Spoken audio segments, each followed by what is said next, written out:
Thanks for taking the time to tune in today. The video blog is a new medium for us to communicate our work in the market, so please let us know if you find this format useful.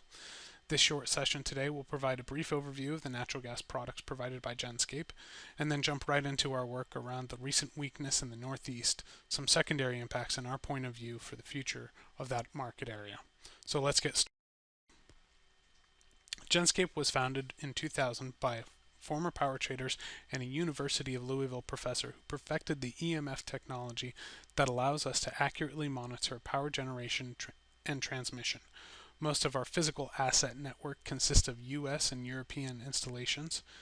In 2009, Genscape moved into the natural gas space with the development of the Nat Gas RT and Analyst products to provide real-time natural gas data in user-friendly formats to the energy industry.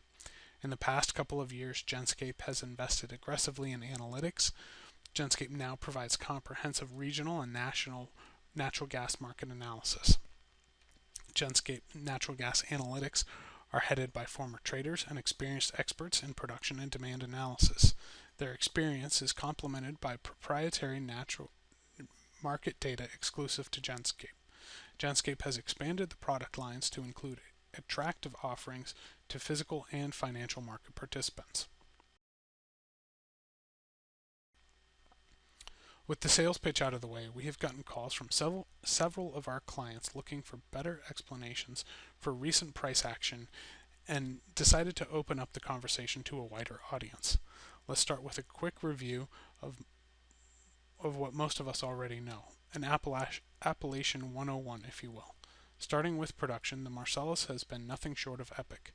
The growth in this production basin has spawned the localization that we discussed back in February and started with Canada in 2009-2010. After the initial growth in the Marcellus in 2010, Trans-Canada volumes suffered.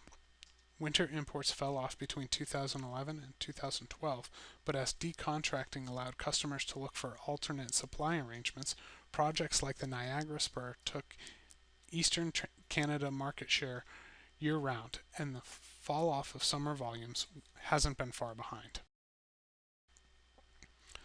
Midwest flows were for the most part a pass-through for Western Canadian gas, and pipelines like Great Lakes held on as long as they could.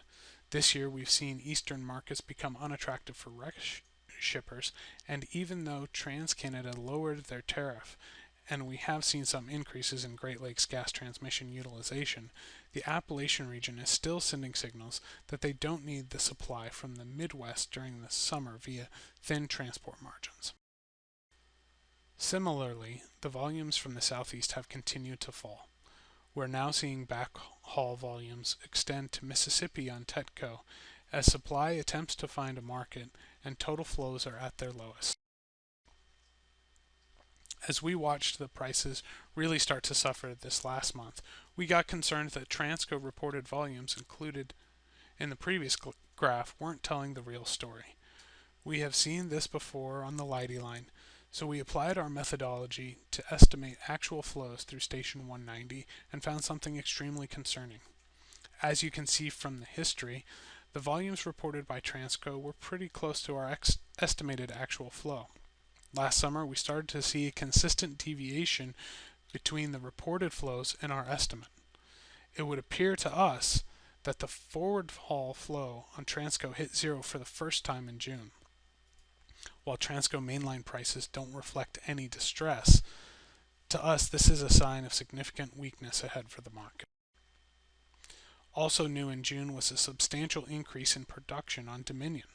We heard rumors of some extremely large sales of Dominion physical volume during bid week, which might have affected the cash market temporarily and allowed for a short rebound before the month of June began. After that, when production started to hit the system, cash basis slid quickly, which then translated into the basis markets. Our trading experience has taught us that basis markets take their cues from the cash markets as to what the true fundamental value of gas should be, especially in months with similar demand profiles.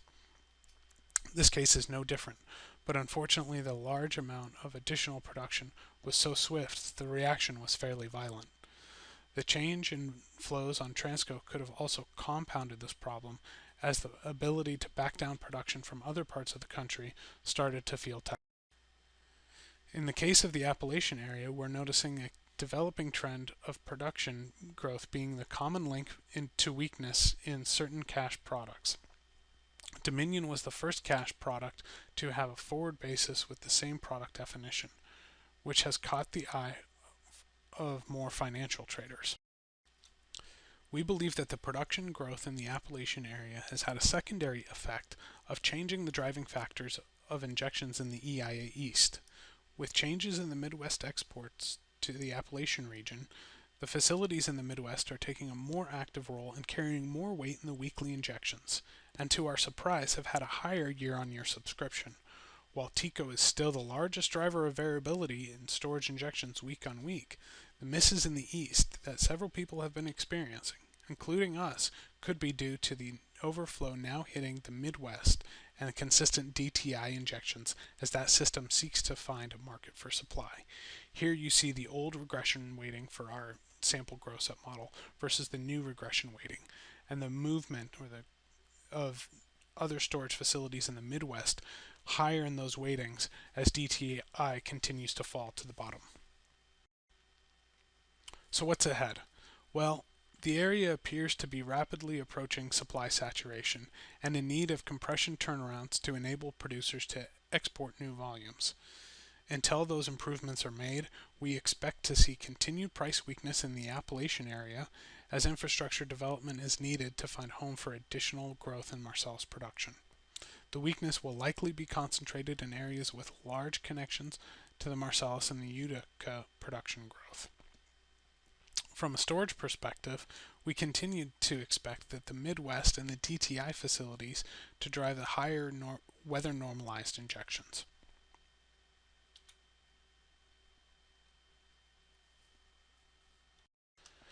As for prices, we think the current pockets of price weakness will continue due to lack of capacity. We imagine that there will be a heavier push to tie production into systems that are currently pricing substantially higher.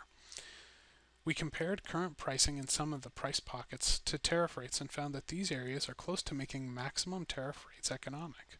Our experience has taught us that when prices are supportive of maximum tariff rates, fat tail price events, like the one pictured in the graph below depicting price distribution of Rockies basis, aren't far behind. We believe that any significant amount of additional production on these systems will increase the probability of what we think of as irrational price behavior. If you have any questions about the content of today's video blog, please feel free to email us or call us. And to register for any free trial of our natural gas services, please visit info.genscape.com/naturalgasservices.